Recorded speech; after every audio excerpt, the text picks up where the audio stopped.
In 1 Corinthians chapter 11, we read about the Lord's Supper, and it actually has a warning following the passage that I'm going to read to you today. And the warning is that we would come to this table in a worthy manner. And so I want to invite you to examine your heart. See, are you okay with the Lord? Spend a little time in prayer. The passage begins in verse 23. This is 1 Corinthians chapter 11, beginning in verse 23. It says, "For I received from the Lord what I also passed on to you. The Lord Jesus, on the night he was betrayed, took bread, and when he had given thanks, he broke it and said, 'This is my body, which is for you. Do this in remembrance of me.'" So Jesus, on the night he's betrayed, this is his crucifixion we're talking about, he gathers together with his followers, and they're celebrating the Passover, a time where God's death angel passed over the homes of the Hebrew people. And he says to them, he takes bread and he breaks it. He thanks God for it and breaks it and says, "This is my body, which is for you.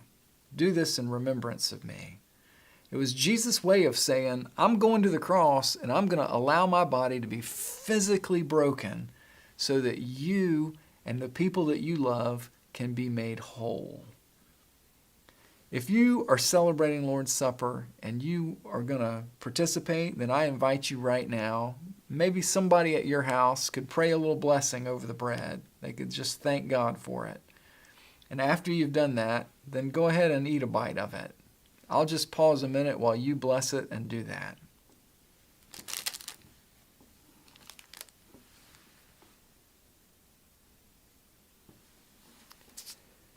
So 1 Corinthians 11 goes on, and it says, "In the same way after supper he took the cup, saying, 'This cup is the new covenant in my blood. Do this whenever you drink it in remembrance of me. For whenever you eat this bread and drink this cup, you proclaim the Lord's death until he comes.'"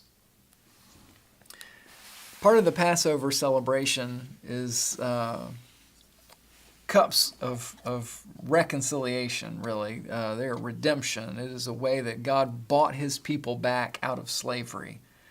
And that is what they're celebrating over and over again. There is, in particular, a cup of redemption, and it is very likely then that Jesus does this. He says, "This cup is the new covenant in my blood. Do this whenever you drink it in remembrance of me." So what he's saying is, it's not a Passover lamb this time.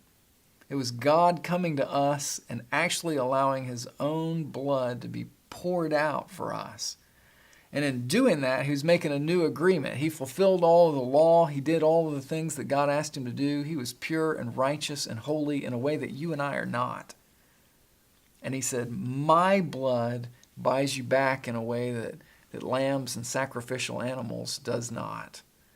It was out of love for us that he let his lifeblood be shed for the remission, for the forgiveness of sin, for all people, for all time. I want to invite you right now, take just a minute and press pause and drink. Ask God to bless the cup and then drink together.